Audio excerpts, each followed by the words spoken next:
John Colo with okraw.com to have another exciting episode for you. In this episode, we're going to answer or respond to your guys' comments from my last video, which may have been a little bit controversial in the world of, raw foods, and maybe not even that big of a deal in the whole greater world.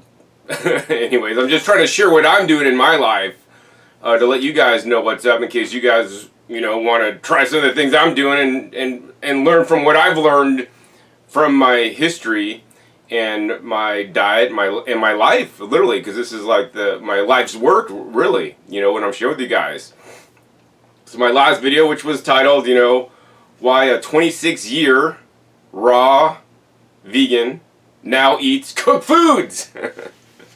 Link down below, pinned to the first comment if you didn't see that. I mean, that video, I try to cover it all, pretty much covered it all. If people would watch the whole video, they'll kind of get my gist. Of course, most people don't like my long videos, but I go into a lot of details, specific details on why I do the things I do, which you'll understand. But if you watch a segment of this or that of the video, you're not going to get the whole concept of the whole point. So I'll go ahead and sum this up in this video. Okay, number one, I started including a small amount of heat processed foods in my diet. In general, I eat things that cannot be eaten raw.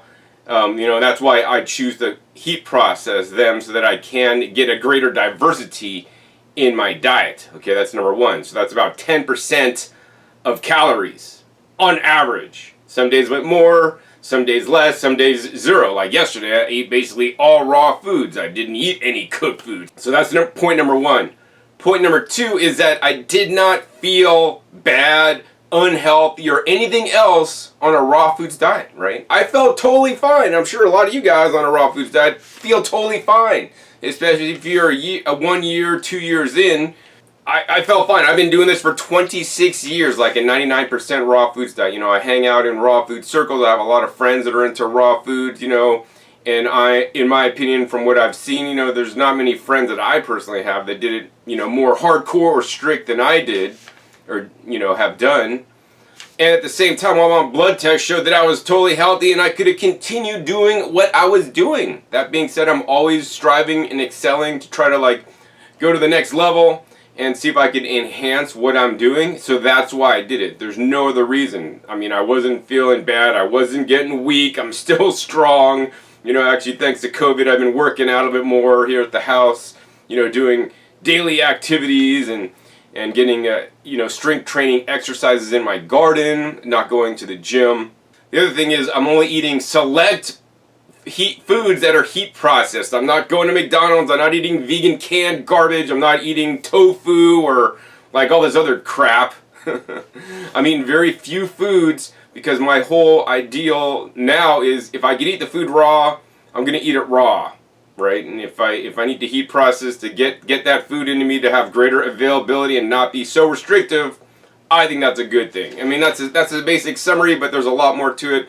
So check the link down below. Anyways, we're gonna respond to your comments because there was a lot of comments, over 300 comments on the video, and some of them I want to address personally. I did reply to a few of them, but generally I can't reply to every comment because there's just one of me, and I have over 1 million subscribers throughout my different YouTube channels. All right, so let's get into the questions. First question is from No Google. Where can I get that necklace? So I have a necklace I always wear. It's the Q-Link. And actually, you can get it at shopqlink.com. It'll explain more about what it is, okay? Next question is comment is from Pooh Sep. The beginning of the end of your raw vegan diet. From here, your health will only get worse. Your brain will slowly shut down. You will try to add even more different supplements and even more cooked vegan food. If you are in complete denial, you will argue that your declining health has to do something with spiritual stuff. If you're lucky, you'll start to eat meat again. Many ex-raw vegans actually eat meat, fat, liver, and brain. See Raw Paleo Diet website. But I agree, animal products should be consumed raw. Also see SV Thringe videos on how herbivores and some plant-eating animals. Hope you get well and welcome to the tribe. All right. So your comments is interesting. Number one, I had no health issues or problems eating my raw diet. I could have continued if I chose to do so. my goal is to see if I can get to another level of health and be even have a better microbiome by including some additional heat processed foods. But in no means do I believe my health will get worse or my brain will slowly shut down. And at no time do I think that because of spiritual stuff, and at no time do I believe at this point I will eat any meat, especially brains. That just to me sounds really gross. To me, if there are some properties in meat that you can't get from a plant-based diet, which granted there totally are, I'm not going to be one of the vegans that say you can get everything from plants. You can get almost everything from plants. There may be some nutrients that if your body's not working properly, you're maybe not eating the proper diet with a lot of variety, your body may not get enough of certain amino acids or minerals for that matter, or certain vitamins even for that matter, and that's why I supplement a very few vitamins and foods. But also try to pay attention to these things. But I also take DHA, EPA, algae, so there's a few small things I do. I take a vitamin K2 supplement, right? But yeah, so I don't think my health was not declining. That's not the reason why I started eating heat processed foods. There's 3 reasons. You have to check the link down below for that. All right, next comment is from Tropica Optica. I feel amazing on raw when I'm getting an adequate amount of fruit calories. I don't get at least 2,000 calories a day from fruit alone. I always end up wanting cooked food. Papaya and mango I have found to be crucial. Also, I found in the northern hemisphere I end up eating a meal of bananas, a meal of dates in a smoothie, and a meal of oranges before my big salad, and have to have a little flax often to help keep my omega-3 to 6 ratio 1:1. Papaya has equal omega-3 to 6 ratio and is really high in vitamin C. Dates lack vitamin C and fat. I think trying to be all raw in northern hemisphere where we cannot have access to affordable or high quality papaya and mango makes it difficult. All right, so I'm not going to comment on your experience, but basically, for me, like I've done 26 years on a raw vegan diet. I've done high calorie fruit, earlier in my years. Earlier in my years, that definitely worked for me. Later, as things evolved and changed, and I became more mature, the high fruit thing didn't do it as good for me anymore. So then I went more high vegetables. So I have videos on that more recently, which you could do. It's a lot more work than eating high fruit. And, for me, like, I don't necessarily advocate eating high-calorie fruit, personally. It's great because it's high in calories, but, I would encourage everybody out there to eat a variety of different plant foods that have different phytonutrients, and especially not eat the same thing every day. So, that's just my take on it.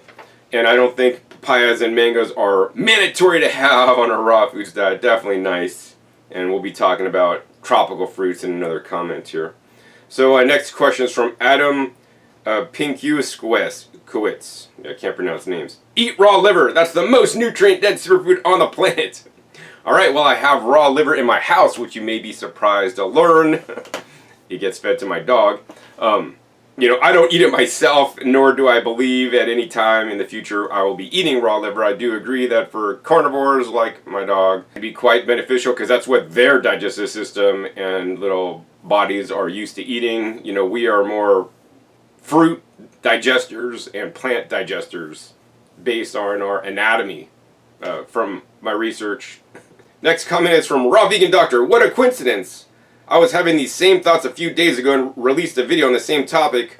When we don't live in paradise tropics, high raw is the best option. Alright, so the topic of my video, while you like to maybe make believe that it's similar to yours, I would not say high raw is the next best option or the second best compared to like a tropical fruit 80-10-10 style diet. That's not what I'm saying at all.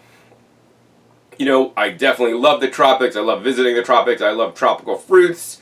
And the other thing I think is that, I'm doing my diet because I believe it to be more well-rounded than an all-raw diet. I don't want to put the word best out there. I'm going to say, it's what I feel, is best for me. But I don't want to say what's going to be best for you. You should, see how you feel on different diets, right?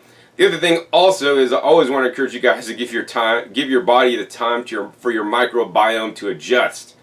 You know, it's always best to eat the most natural, highest quality foods you can, and the least processed, you can. So, high raw is the next best option. I don't want to say next best option, because surely if I wanted to, I could continue my all raw diet, or 99% raw diet, like I have been eating.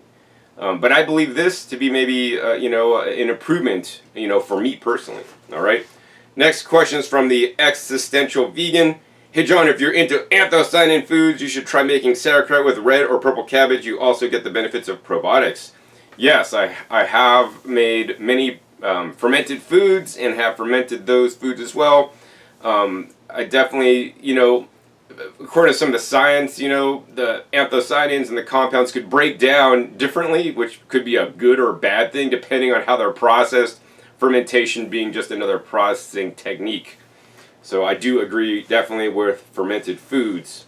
Next comment is from GS. Really interesting. I'd love to hear more about how you prepared foods in the Instant Pot, temp settings, etc., and what dishes you like to eat them with. So when I heat process some food in the Instant Pot, I just do it simple. I try to keep my life simple, not get too complex. I put water in the bottom. I'm using it as a steamer. I basically press the manual button and I press it manual down to the number of minutes I need. It defaults to 30. If I'm doing eggplants, I would go down to 5, and then I reduce it to 3, and now I'm actually at 0, which I just recently did, and that's like maybe you could do maybe 1 to 0, and then otherwise like standard small baby potatoes that are purple might be just like 5 minutes. Beans might be 30 minutes. On the manual setting, artichokes, depending if they're big or small, more mature or not, could be anywhere from 20 to 27 minutes.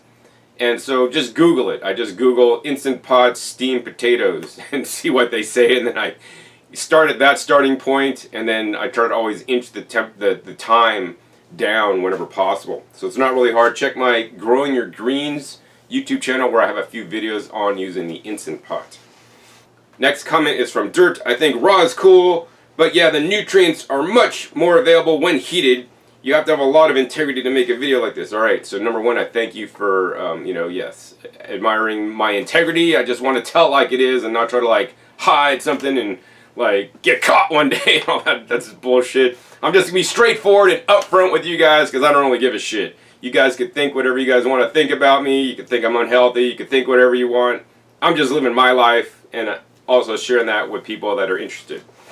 Okay, so next is, I don't know that I would agree with you on actually raw is cool, but the nutrients are much more available when heated. I think there's a lot of dogma. There's like a cooked food dogma that heated foods is always best, and there's a raw food dogma. Raw foods is always best. Well, what's the truth? The truth is, it depends on the nutrient, and in general, I would definitely say that I'd way favor raw foods over cooked foods, for sure. There's very few foods that I could even think of that, heat process best. Tomatoes and lycopene is the one I haven't been able to find contrary data showing that raw is better than heat process, because it changes the structure of the lycopene, trans cis lycopene or whatever. But carrots, they always say carrots are better cooked. Well, cooking carrots breaks open cell walls so that you can maybe get better digestion of some of the nutrients. But then juicing does the same thing without the heat. And I believe, based on some other science I've seen, that juicing definitely carrots is better. And that's why, I still drink plenty of juice. I mean, this is my green juice. We want to break open those cell walls while doing the least amount of damage. So, I guess the point of why I eat some heat processed foods now is I want to encourage all you guys to think about how you can minimally process your foods. Maybe the foods need zero processing. You can eat it raw. Maybe you need to do a little bit. Maybe you need to juice it or vacuum blend it. Or God forbid, blend it regularly. Or maybe put it in an Instant Pot. Heat it just for a little bit of time. Ferment it, another process, right? I want you guys to minimally process your foods however you feel that to be the beneficial. And that's just the journey that I'm on. Next comment is from Liz. Sometimes if stomach acid is low, you cannot digest raw well. I have to eat lightly steamed veggies. Yeah, so I'm not going to say what's right for you, but I will say what's right for me. I have no problem digesting all common vegetables that can be eaten raw. I've done it. Been doing it for 26 years. My microbiome is totally used to it. I have good stomach acid. So that's not the issue, and that's not the reason why I started heat processing some foods. That being said, I also agree that, probably a lot of people out there don't have the best digestive systems for eating the processed foods that totally will self-destruct your digestive system, your microbiome, cause dysbiosis and a whole bunch of other stuff, all right, in my opinion, and based on some of the science I've seen. Next comment is from Brandon Bree. Yeah, definitely more positive title for raw. I've watched you for years, so I know how you are already, but when meat eaters are attracted to the title of the video, it's not a good sign. Yes, Brandon, so I appreciate your comment. And I would agree I could have used a more nicer title, but then it wouldn't get as many views. And my goal is to get, share my information that I feel is valuable out to other people. And it's quite unfortunate in the world that we live in. More controversial titles get more clicks, which get more views. That being said, I wonder how many people actually stick through to watch the whole video to get the content. Probably not many. I should probably look at the stats. But yes, I would definitely agree with you. And you're right. Definitely some people that choose to eat meat, left some comments on my video that I'll be replying to. Alright, next comment is from Dana Prize. I ferment those Japanese eggplants a couple months ago with rosemary and garlic, and wow, they are so delicious. Have you tried that, John? Maybe not, since you don't use salt. So Dana, I have not tried to ferment eggplants. I will try that, actually, but I know that you, I guess you peel them and then slice them and then put them in with saltwater brine, which I do. I do make saltwater brines. I try to minimize the amount of salt, and salt may not be necessary, according to Sandor Katz, the guy that literally wrote the encyclopedia on fermentation. But yeah, that's the one exception. I like to use a little bit of salt on ferments just to make sure they happen right. But yeah, the other thing is, for me, a lot of the benefit of the eggplant, besides the fiber, is actually the skin. That's actually purple, and I know you're peeling it. It's because I know that maybe the skin could still taste kind of bitter. I mean, if I cook the eggplant on the pressure cooker with 0 thyme, the skin still tastes a bit bitter depending on the eggplant. Alright, so yeah, I'll try that. Thanks for the comment. Next comment is from Nick Meal. Thank you for really helping me get out of the 100% raw dogmatic thought process. It's really helped me improve. Nick, you are the kind of person that I'm trying to make my videos for. I've been in the raw food dogma. I've been a raw foodist since 1995. I've heard it all. And, I want the truth to be out there. The truth in general and my truth, which I try to correspond with what the actual truth is and try to live a real life and not just some far-off fairy tale. I don't know everything. I'm not a doctor. I'm not a nutritionalist. But this is the stuff I learn and study on a regular basis. And I have a lot of experience with since I've been doing this. Go to health conferences and different events and meet a lot of people and get continuing education literally every day. Next comment is from Vaughn Wayne. Wonder if John considers eating natto or taking a vitamin K2 supplement. Alright, Vaughn Wayne. So, I already have videos on this. K2, very important to me on my raw vegan diet. Should be to every vegan out there because they're not getting K2. Studies show that, vegans may have lower bone density than even vegetarians. And why is that? There's so many things that could cause that. Lack of minerals, lack of certain vitamins, lack of K2. Maybe they're just lighter, so their bone density is not as much because they're not as big. But I believe K2 to be a very important nutrient. And just more recently, I came across some studies that talk about the benefits of, the different MKs. What is it? MK5 and MK7, I believe. I don't know if I got those numbers right. But basically, the natto will give you one kind, and there's another kind. So more recently, I just ordered like a supplement with actually vitamin D and the 2 types of K2, because the science shows that each of the K2s may operate a bit differently. To say this one's always better, like there's D2 and D3, which is better, D2 and D3? People want to get in pissing fights over that. Take them both, man. They both probably work in their own unique ways that are probably good for our body. So that's kind of that's my approach. But yeah, I'm a big fan of natto. Try to eat it like every week. For K2 as well as the anthocyanins and other properties. I have a few videos on natto if you guys want to look those up on my YouTube channel. Next comment is from G Ford. Hi John, I've been watching you for a while and I think that cooked food is doing good for you. Just my opinion. You've been looking great lately. Alright, well thank you. Yeah, definitely probably put on a little bit of weight lately. Probably, not only due to my diet of having some heat processed foods, but also just, I've been going through some personal things on a personal matter, aside from my diet. Okay, next comment is from Lisa Jones. If a person with his own garden can't be raw, no one can. So I don't know, guys, we have all these like preconceived beliefs in our head, and here's the thing, if I wanted to be raw, I could be raw, right? I choose that I do not want to eat all raw because I believe, based on some of the science that I've read, that including small amounts, and I'm not going crazy, trust me guys, of some heat processed foods to expand my diversity, I will be healthier because of it. You might think differently, so continue doing what you're doing.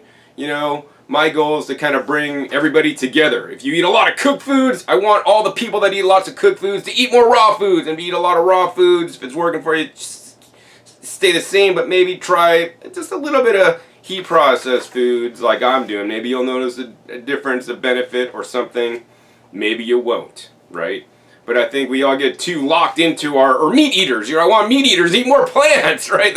Everybody's so into their little box, like meat's the best, plants are bad, or cooked food's the best, raw is bad, or raw is good, and everything else is bad. Like, man, there needs to be some kind of balance in life. I'm not going to tell you guys where that is for you, but I want you guys to inch along in the direction that you're not in, I think. It's probably a good idea, especially if you tend to be unbalanced, okay? Let's see. Okay, next comment is from Matthew Wahlberg. John, do you do any seasonal fermentation for your staples? So I do seasonal fermentation, and I guess the operand word there is staples. So I don't eat a lot of fermented foods. Right now I'm on a very low fermented food diet.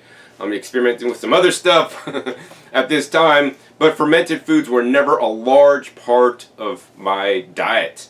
They are a small part of my diet, and for many years, on a regular basis, small part of my diet, by adding some fermented foods to, say, a salad dressing or to a soup, or adding fermented foods into the soup, raw, for flavoring, so that's how I use it, plus the benefits of the, beneficial microbes in there. I think, while fermented foods are great, I think definitely increasing the variety and types of fibers you're getting. And, let's face it, if you ferment foods, you increase the, in general, the already existing bacteria on the food that's digesting it. But let's not forget, spontaneous ferments happen because of the bacteria that's already living on the food. So when you're eating raw foods that haven't been heat processed, you're going to get all those, beneficial microbes in you, and they may multiply inside you as well, just to a smaller degree. In addition, I also agree with some probiotic supplementation that I do take. Next comment is from Elizabeth Capadia, and I appreciate you guys that actually have your real names in your profiles. I respect you guys a lot because a lot of people have pseudonames. Is that right? So it says, great video, great info. My issue, I was raw for almost 3 years, 100%, and I attempted other times for like 6 months to. Each time I ate cooked food and I fell off and ended up eating a cooked vegetarian diet, meaning for me the cooked food becomes addictive, and then I don't want the raw. Any insight to this? Thanks so much. So what I'll say is that cooked foods can be very tempting, and once you get a flavor of one, because it's so tantalizing to your taste buds, you might not want to eat the raw foods any longer. So, I mean, that's why I'm systematic about what I'm doing. I'm not eating these big lentil curry dishes or vegan paellas and all these. I just eat heat processed foods or cooked foods plain in small amounts.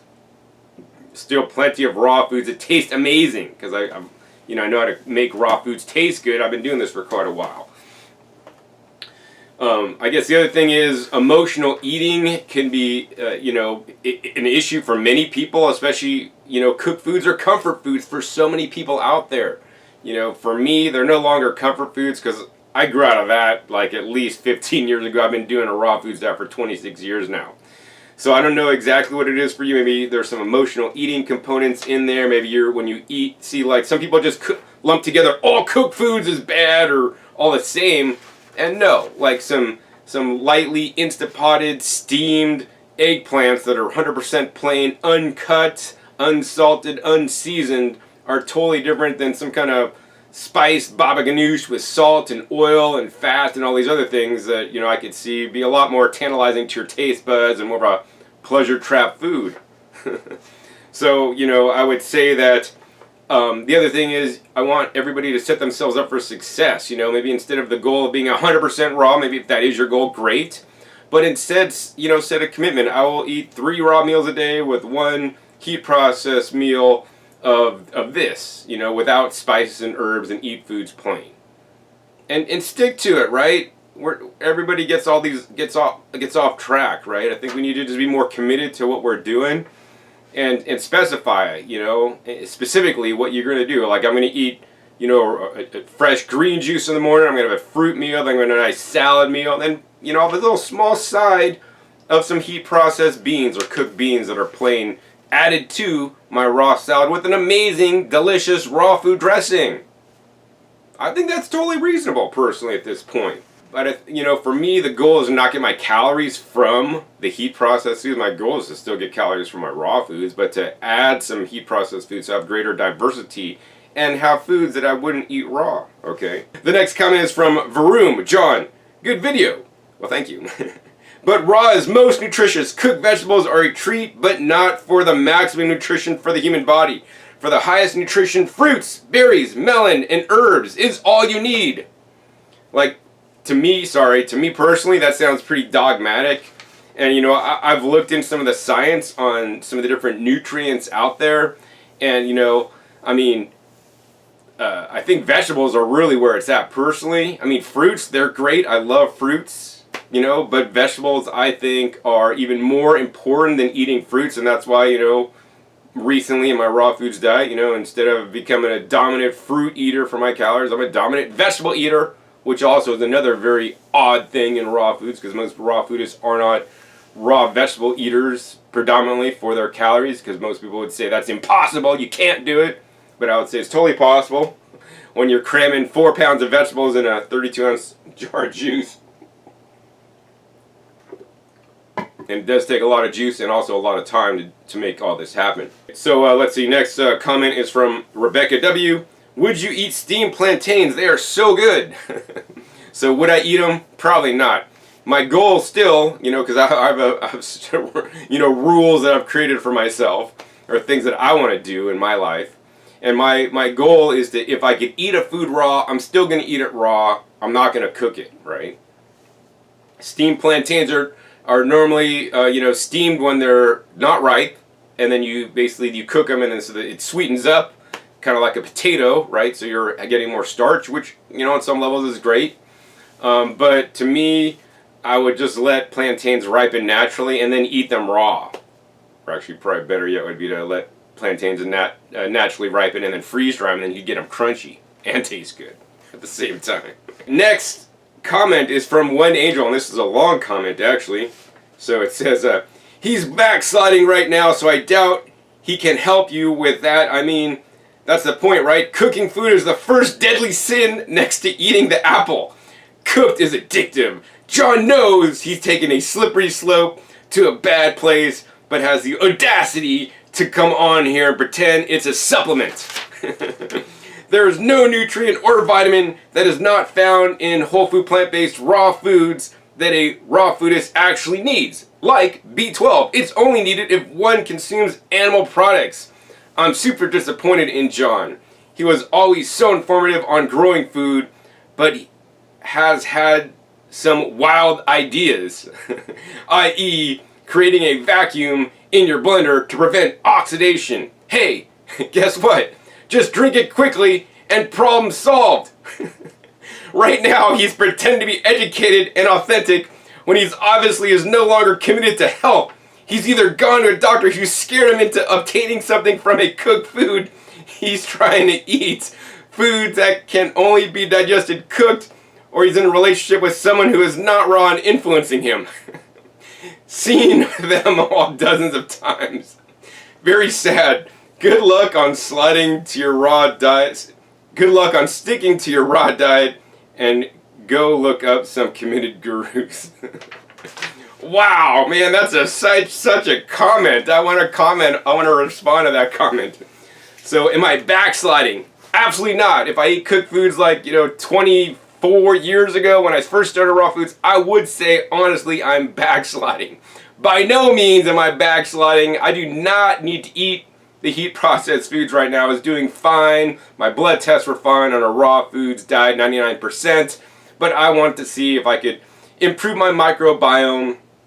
I'm going to do some testing on that and improve my varieties of foods, because that's some of the more recent science shows that eating a wider variety of different kinds of foods can increase your microbiome to be even healthier. As a raw foodist, I try to go out of my way to increase the diversity of foods, and so as a raw foodist, I probably had one of the most diverse raw foods diets on the planet, in my opinion, because I'll mail order foods from different places so that I could eat them.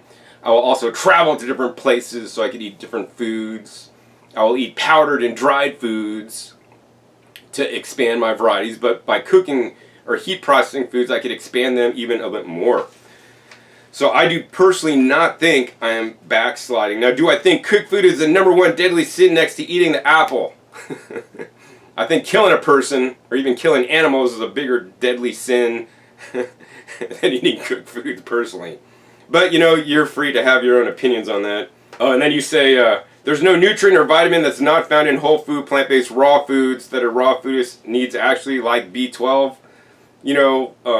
I would strongly disagree with that statement, and I encourage everybody out there to take a B12 supplement. I take a B12 supplement myself.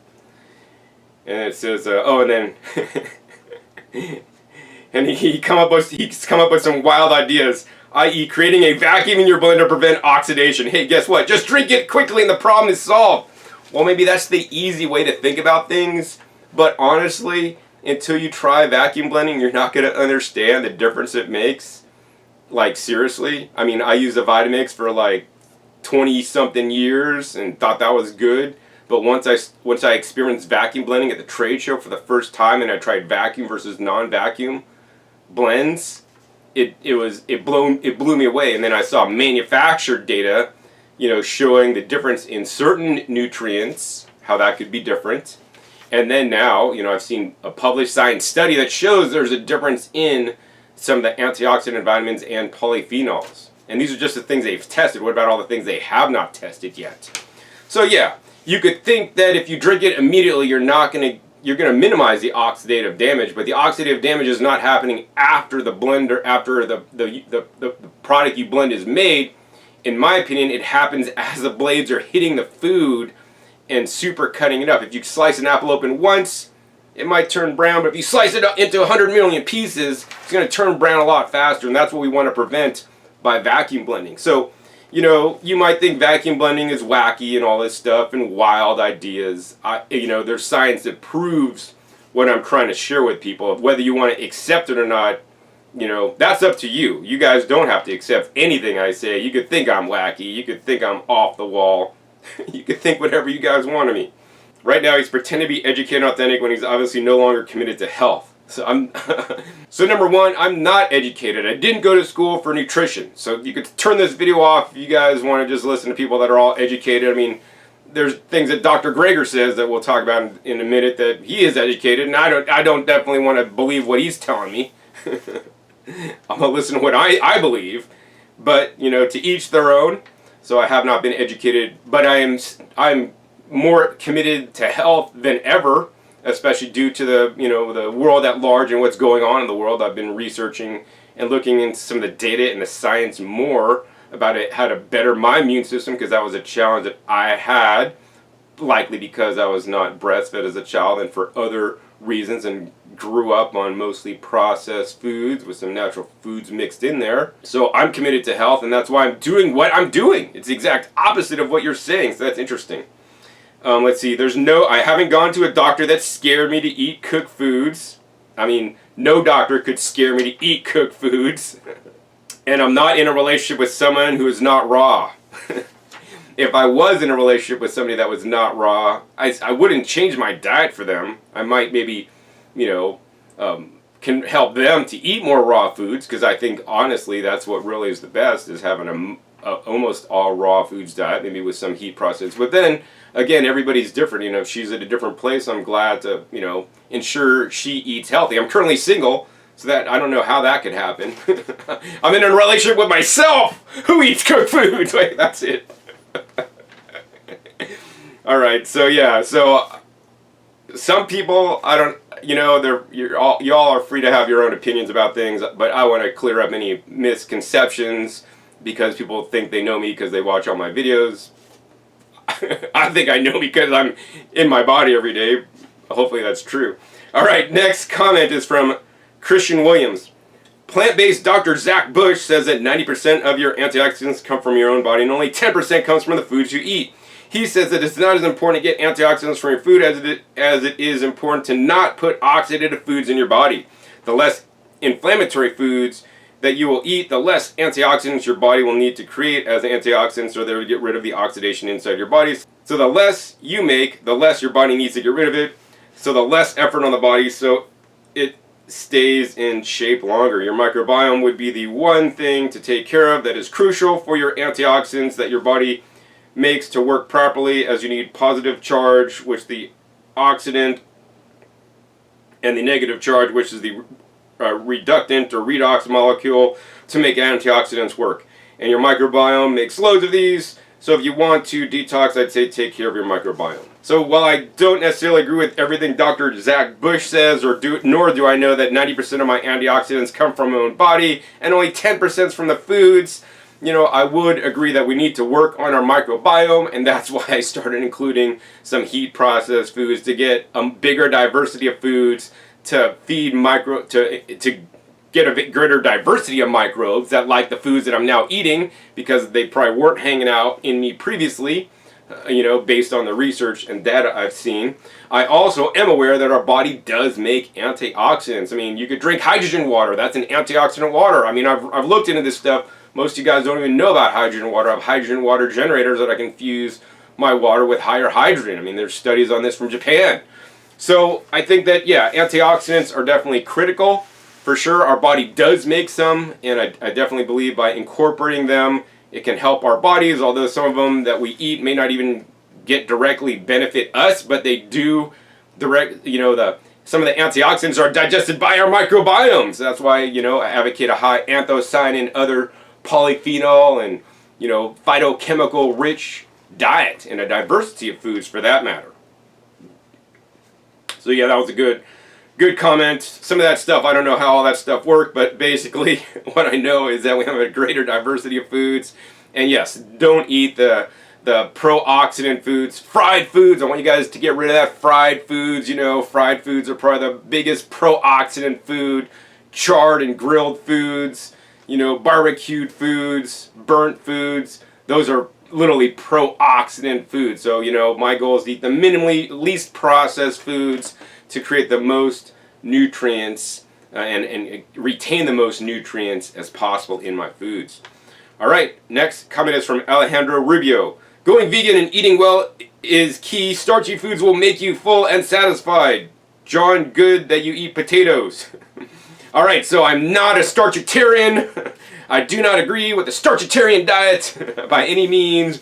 The McDougall diet, if you want to call it that. You know, that's not what I'm trying to do. While I do eat some potatoes, I don't eat white potatoes. I eat basically only purple potatoes for the most part because of the anthocyanin contents. And I don't get the ones that are big and lightly purple, you know, and actually quite sweet. You know, I still would prefer to get my calories, you know, not from potatoes, but from vegetables and fruits over cooked potatoes. That being said, I don't want to miss out on some of the beneficial fibers that are in the potatoes, as well as those anthocyanins.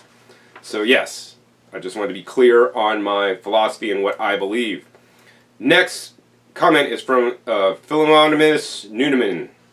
I guess it's okay cooked now then. Yeah, so my channel is called OK Raw, because I want to let everybody know on the planet that it is okay to eat some raw foods. My channel is not okay 100% raw. It's okay raw, because my message out there is to eat more raw plant foods. I want everybody out there to eat more raw plant foods. However you guys can do it, right?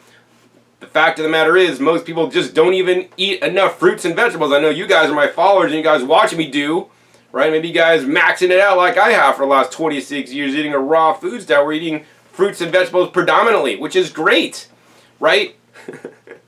So it's okay to eat raw, and maybe I might say okay raw with cooked. I don't know. I'm not going to change my name anytime soon because I still classify myself as a raw foodist despite, you know, me not liking labels too much, right? A raw foodist, somebody eats 75% or more raw foods diet by calories. I'm still up at 90%. And, you know, for me personally, instead of staying 100% raw and eating like dates and, you know, nuts and raw cheesecake for dessert to stay raw, you know, I personally honestly believe and can tell you guys that I believe that eating some, you know, steamed in the Instant Pot, you know, sweet potatoes, purple sweet potatoes is way healthier than eating a cheesecake, you know.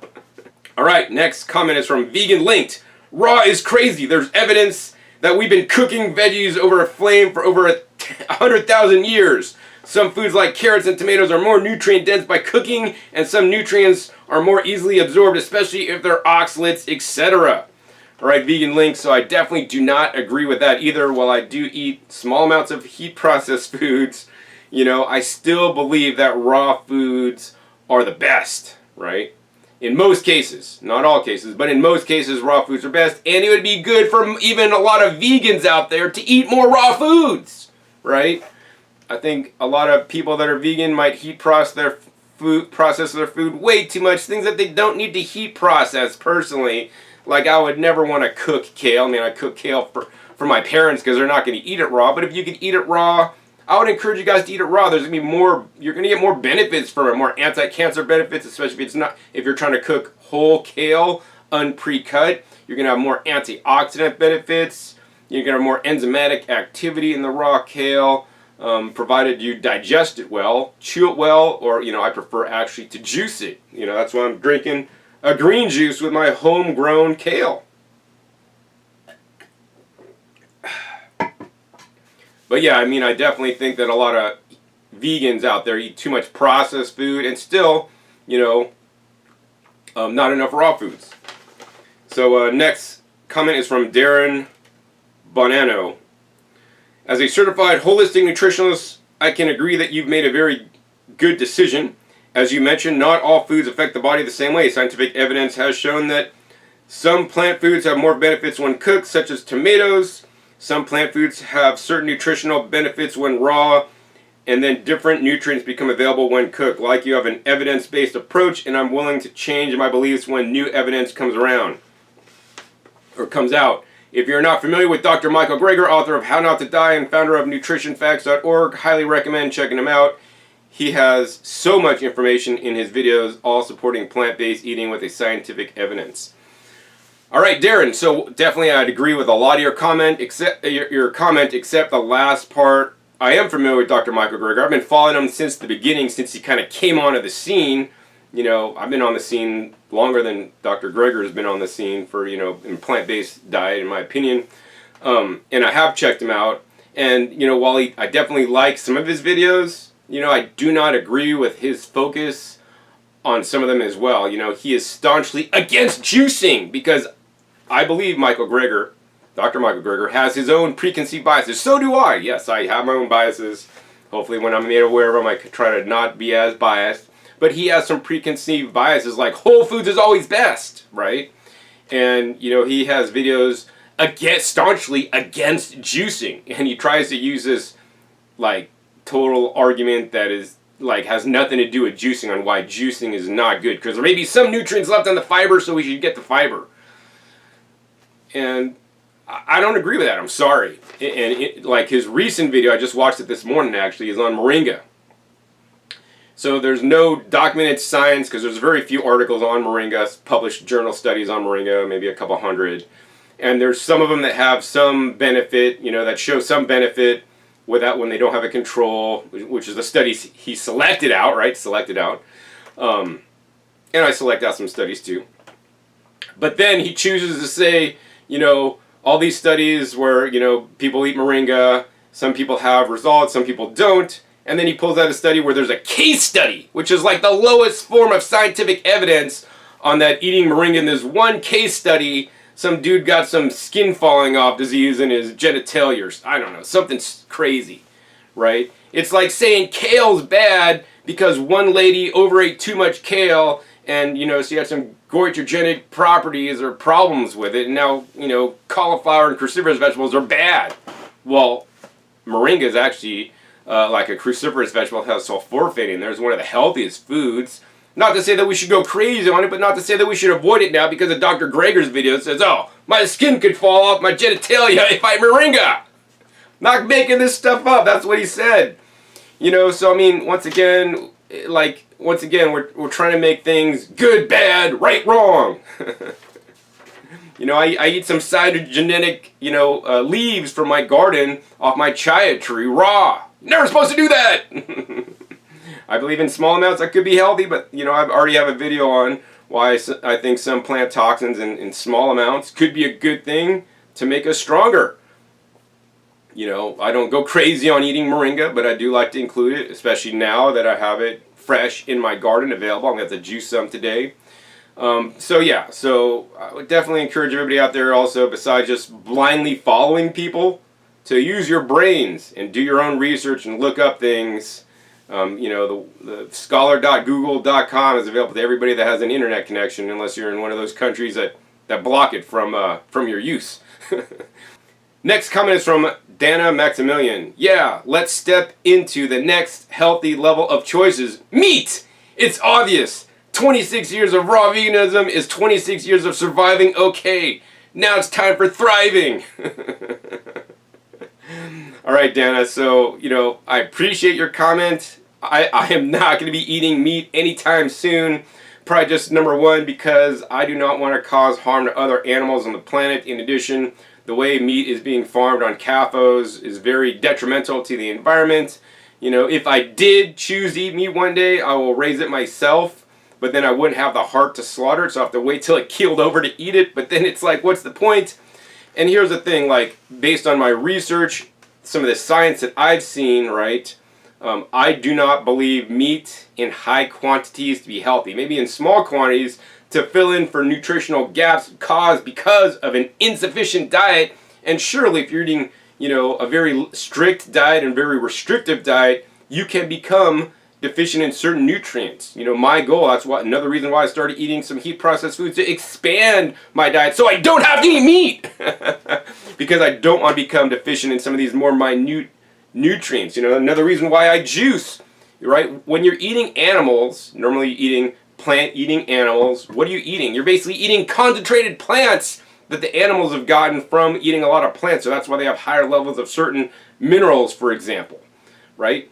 How could you do that if you're eating plants? Concentrate them by being able to get more than you could get into by juicing them. That's my solution, right? How do you get, DHA and EPA on a plant-based diet, right? I'm not going to eat an animal for that, or salmon.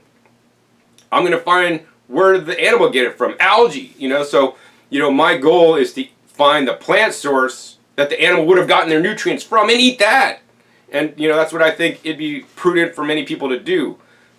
Animal foods don't positively impact our microbiome as well as plant foods that contain fiber.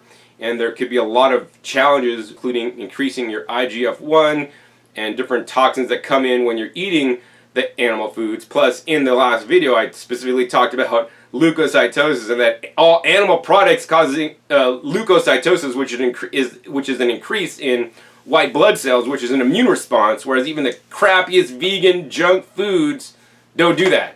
Now, that's not a reason to eat crappy vegan junk foods like cookies, but that is a reason that you shouldn't eat animal products. Now, I'm not going to be one of those vegans that say you should not eat any animal products. I'm going to say, if you want to eat a healthy diet consists of mostly whole food, plant-based diet, and if you want to include animal products because you feel you need them, you have a very small amount, less than 10% of your calories of animal products. Better yet, science shows definitely 5% could basically cause you no harm, provided your other 95% is healthy stuff. And that's what I'm just going by what the science shows, right? because there's a lot of also vegan dogma out there that, you know, I appreciate the vegans that just want people to get away from animals, because I think animal consumption has just run rampant and is a big problem for sure. But also I don't want the actual data distorted. All right, next comment is from Robel Melkonen. But doesn't cooked food cause toxicity and leukocytosis?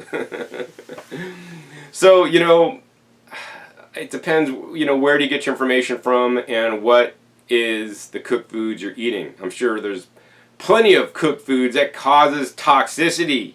If you cook foods in the wrong way, I believe it causes massive toxicity. It could cause you to age prematurely. Fried foods, anything fried, even, you know, potatoes, French fries, you know, I believe that causes toxicity. You know, leukocytosis, just covered that. Even the worst plant foods, garbage plant foods in my opinion, don't cause leukocytosis, but animal foods do. Next comment is from High Raw Celestine. You'll go back to raw soon. Your body will hate cooked food. Once you go raw for many years, your body gets used to it. Your poop will start smelling. So, yeah, it's quite possible I might just give up this heat processed food kick thing that I'm on, and I might go back to raw. But honestly, I don't think so, actually. You know, I like how this has been working for me, you know, based on my testing. Number one, you know, sometimes, many nights as a raw foodist, I would just have so much energy I literally could not get to bed. And, you know, new science is showing how important sleep is to your overall health. And when I do eat some heat processed foods, I basically conk out like faster, and I literally can't stay up. So that's a good thing, because now I get better sleep. And, you know, is my body hating cooked foods? Well, aside from maybe getting more tired, taking a little more digestive energy, plus my body's simply not used to eating heat processed foods. So I'm also going through like my own transition process to heat processed foods. You know, is my body hating it? No, actually, I'll tell you guys, maybe this is TMI, but my stools are better formed while I'm eating some heat processed foods than eating a high fruit diet. Now, I know a lot of the fruit people are, but John, then you're never clean! I mean, y'all could think what you want. You know, I'm just throwing out what I'm doing and my experience, and I've been having some good BMs lately, so I'm just going to tell you that.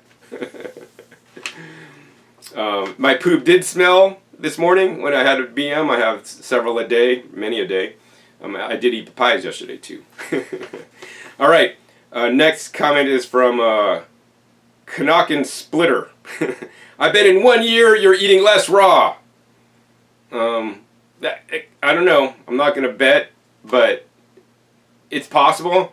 But, you know, my goal is to, you know, keep the cooked foods or the heat processed foods in check. My goal is to not become a heat processed cooked foodist, because I play with it every day, and I see like the more heat processed food I eat, the less good I feel the next day. So that's gonna keep me in check, right? Because I mean, I know what it feels like to eat like a high 100%, 99% raw foods diet, you know. So I gotta balance very carefully. So yeah, check back in a year. We'll see what I'm up to. Next comment is from a kind counselor. I recently heard that people shouldn't eat a lot of fruit because it has too much sugar, and sugar promotes cancer. What do you think? I personally think there are a lot more things that promote cancer, a lot more than fruit, personally. That's what I think. I mean, I think, well, it's shown in science, actually, animal products, especially dairy and even meat, promotes cancer through IGF-1, like, way more than fruit. I would also believe that processed vegan foods promote cancer, you know, like breads and cookies and candies, way more than fruit. But at the same time, I'd also believe that vegetables promote cancer less than fruit. You know, I'm not going to say fruit is bad, but, you know, here's the thing. Most people are eating a lot more things a lot worse than fruit. And I think most people on the planet would be good to eat more fruit. That being said, we always want to make things right, wrong, good, bad. If a little fruit's good, then a lot's better, or the best. I'm not going to go that far either, because I think fruit is good to the point that you start, you know, not eating vegetables or other healthy foods because of the fruit. personally, okay? So that's what I'm going to say. So, yeah. And I've heard of people healing their cancer on a fruit-based diets, you know. Not that I would do that myself. I would go on a vegetable-based diet, personally. But, you know, people do that. I think it's all about, you know, also getting the right nutrients in our body, allowing our bodies to heal themselves naturally if you have the right inputs. All right, next comment is from Jeff Juices. And Jeff says, I'm sure you have thought about this before, but don't you think that if we had to heat processed foods to eat them, maybe we were not designed to eat those foods? Yes, I mean, as a 26-year raw foodist, I know you're pretty new on the scene, got a couple of videos that really hit well because you're juicing. I have definitely thought about that before, and we're designed to basically be frugivores primarily, but we also will eat whatever we can get our hands on, right? It is said through archaeological studies and all this kind of stuff that, you know, heat processing our food made us human. If we only ate raw foods, we could not get enough calories to develop our brains. Now, there's some fruit eaters that will say it's the fruit that allowed us to develop brains and all this stuff. You know, I don't know what's true because I wasn't alive back then, but I would, you know, I don't want to get on this, once again, raw food dogma that this is right or that's right. In general, I believe that, you know, as human beings on the planet, we didn't just eat a sole fruit-based diet.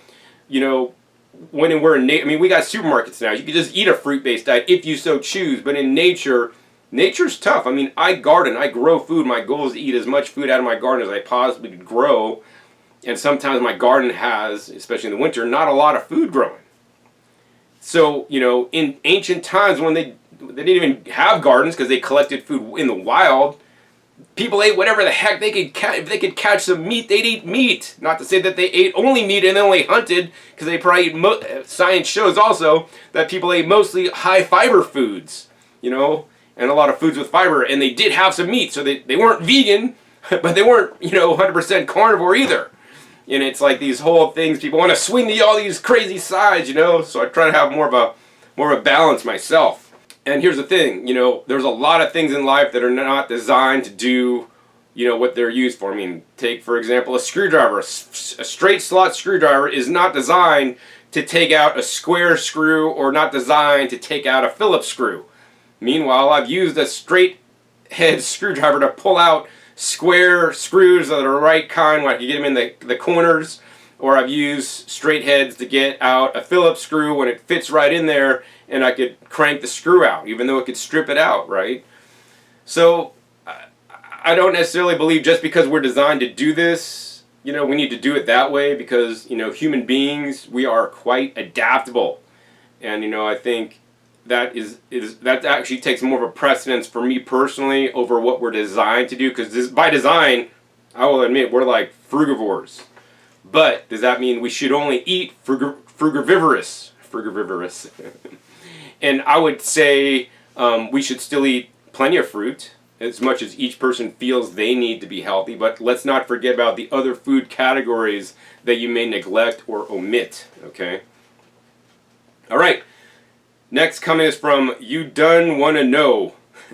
You need animal products big time, John. It wasn't animal products hurting you. It was all of those carbs and processed foods, all right? So I don't know if you've watched my channel, but number one, I'm staunchly against processed foods. Ultra processed foods. Things in packages I'm not a fan of. You know, I prefer to eat minimally processed foods, sourcing from the best quality whole plant foods. Now, carbs, yes, the majority of my calories come from carbohydrates. You know, I definitely lean on the side of the carbohydrate camp versus the fat camp. I think that, you know, going in ketosis and, you know, under fasting, or, you know, living on fat for a period of time can be quite healthy, as proven by science. But I don't believe that we should be doing that for long periods of time, extended periods of time that some diet camps do, like a vegan keto style diet. For a period of time that could be great, but I'd like to also look at some of the history and what's going on. Like some of the longest lived people in the world, they're not, you know, low carb, they're high carb. So I mean, I believe that, you know, living on a, you know, low carb diet for periods of time could be helpful, but if you live on it for a long period of time, I think that could be detrimental to your health personally. That's my personal opinion. So take it or leave it, and continue to live your life how you want, but know that how you live your life will impact your future and your future health. So you better make sure that you 100% believe in something super strong, because literally your life is at stake. Let's see, next comment is from Pyro200055412. I'm really glad you incorporated cooked food into your diet. I hope you'll also realize the nutritional benefit of animal proteins. Your creativity will lead to some pretty cool cooked vegan recipes, I'm sure.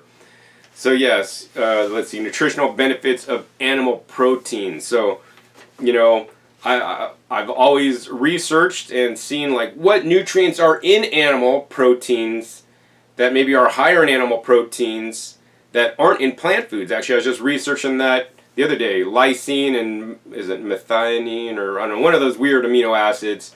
Because, it's true, certain amino acids, can be deficient in vegan diets, And why is this? And why are they in animals in the first place? Do the animals spontaneously create these proteins? Well, yes. As living creatures, we can spontaneously create some proteins, but we need to have some building blocks, number one. Number two, they are concentrators. Animals are concentrators of plants, right? How much corn does a cow need to eat to gain a pound? Like, I don't know, a lot of corn. That's why it's unsustainable for the planet to eat animals, because it takes so much plant food to feed the animals to get 1 pound of beef. So my goal is to just eat that many plant foods so that, I could get enough of the proteins that are, preformed that now our bodies have to break down to get into us. And I do also agree that a lot of plant-based diets can be quite deficient in certain amino acids, right? Quite common. That's why, nuts and seeds and beans, especially the beans, can be quite abundant in some of these more, amino acids that some people that eat plant-based are deficient in, So that's why, once I started including some heat-processed beans into my diet, right? More of these amino acids. And I've been always eating and an advocate for nuts and seeds, and not necessarily a ultra low-fat diet, but eating some nuts and seeds to ensure that I get my amino acids. And also I'm an advocate for, as I said, juicing that concentrates some of the nutrients so that you guys could get more of them into than you otherwise would be able to. So yeah, animal proteins also cause leukocytosis because they're foreign proteins to us. So for that reason, and because of my past history with some complement immune deficiency, I do not expect to eat that anytime soon, although I will continue to research nutrients that are in animals and how I could get those not from animals, and how are the animals getting them, and just eat what the animals ate. Alright, last comment is actually another comment from One Angel. Super disappointing to see one of the leaders of raw foods rationalizing eating denatured foods. Usually seeing a really intelligent raw vegan downsliding is from going into a relationship with someone who is not raw. But they don't try to pretend it's okay. They don't use words like supplement, which by its nature implies it is to lift nutrition to a higher level. There is no world in which eating heat-processed foods is healthy. Just admit you are backsliding and quit trying to make it about being educational. Alright, number one, in my opinion, I am not backsliding. Number two, I appreciate that you believe me to be one of the leaders in raw foods. I do believe that heat processing food can denature to some extent, but and that's probably a good thing because it's taking away maybe some of the toxins so that you could actually eat it and lowering them, because we don't want some of these, if you eat raw kidney beans, you could die. So it denatures the enzymes and some of the toxins in the food, so now I could eat them. So yeah, I would agree with that to some extent, that yes, some foods can be denatured. I guess the question is, how much denatured are they? And are they denatured to the point where they're now non-beneficial? So I would say that, yes, there are plenty of cooked foods that can be denatured to the point where they're actually unhealthful. Fried foods come to mind. That's just an easy one I like to pick on. Don't eat fried foods, guys. But, by heat processing foods slightly, right? I believe you could denature them enough to make the food palatable so you could eat it so you don't get the bad negative effects from it, like dye from kidney beans. Actually, I haven't had cooked kidney beans yet. I'm going to have to try that. I used to love those as a kid. We made chili con carne. That had meat, but I'm not going to use the meat now. But I'm not going to make chili con carne. I'm just going to cook the kidney beans and add to my raw salad. All right? So, and I appreciate you calling me intelligent. But I do not believe I'm downsliding. And, and I would go in, even though I'm consider myself a raw foodist, I would go into a relationship with something that's not raw, because that just, number one, expands my dating pool, which is already quite small, because I'm typecast, just because I'm so already weird and wacko and into all this health food stuff that I am already, because most people are just not even going to understand me in the first place. And let's see. Yeah, I'm using the word supplement exactly for that reason. Because I don't want people to believe that we need cooked foods, to survive. I'm simply, like I would supplement B12 on my raw diet, I'm supplementing my raw diet to make it better than just raw, because now I can include things that I didn't choose to eat in their raw form, right? To expand my varieties, expand my different types of fibers that I'm eating to better feed my microbiome. And I'm not pretending it's okay. I'm saying it is okay. And this is what I'm doing. And I'm putting it out there. And if people want to try it, great. And if you think I'm full of, shit, I probably am, because I probably got to go to the bathroom after this. And that's your total opinion. You're free to think whatever you want, right? And there is no world in which eating heat processed foods is healthy. And, to me, that opinion sounds like it's raw food dogmatism. Surely there are societies that eat nothing but heat processed foods. I think that's a little bit, too much, but they live on it, I mean, most people, most long-lived cultures around the world eat some heat processed foods. There's no long-lived raw foodists, right? Do me a favor, research long-term 100% raw foodists. How old do they live? Are they living as old as the, people in Okinawa, Japan, before they can start eating processed foods? Or Nicoya Peninsula, in different blue zones around the country, right? Like, I don't think so. So, I mean, that's also what I'm looking towards these days, because, longevity, have high level of health, and, a long lifespan, is very important to me. And so those are compounding reasons that caused me to start including some heat processed foods. I mean, the Okinawans eat the purple sweet potatoes on a regular basis, a hell of a lot more than I eat. I might eat 1 or 2 every couple days, if that. I still eat plenty of fruit and all these other things, but I think just eating a few of them here and there can be helpful for me when they're like literally living on the food and live, having a really good healthy life. And so I will not admit that I'm backsliding. To me, I'm not backsliding. I'm actually upsliding.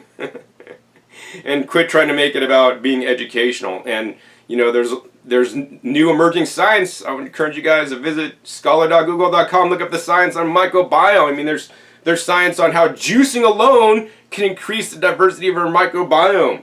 There's studies on how sweet potatoes, especially heat-processed sweet potatoes, have been cooled and then reheated again, are probably one of the best foods for your microbiome. And to just simply omit those because you want to be in this raw food dogma, that's up to you. If you guys think that's true, do whatever you feel. But no, once again, your health outcome is because of your health choices today.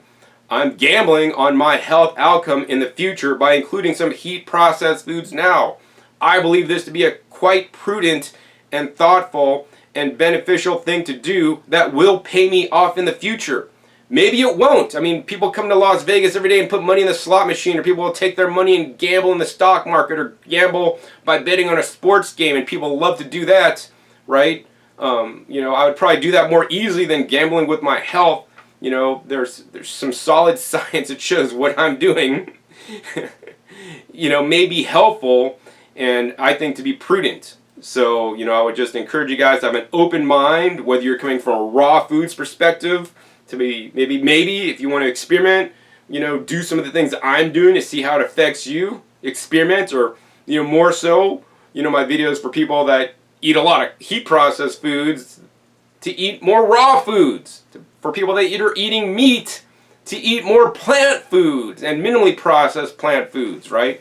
I am for 100%, eating minimally processed foods, foods that you grew yourself, foods of the highest quality, processing foods in the least manner to maintain the most nutritional benefits for us.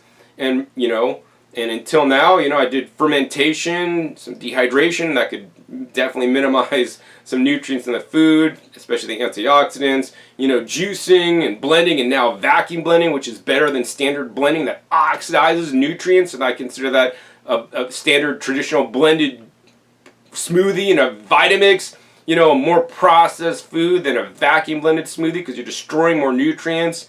And now I do instant pot cooking, which I believe to be the least damaging way to heat process your food. I'm not eating fried foods. I'm not going out to McDonald's. I'm eating canned foods.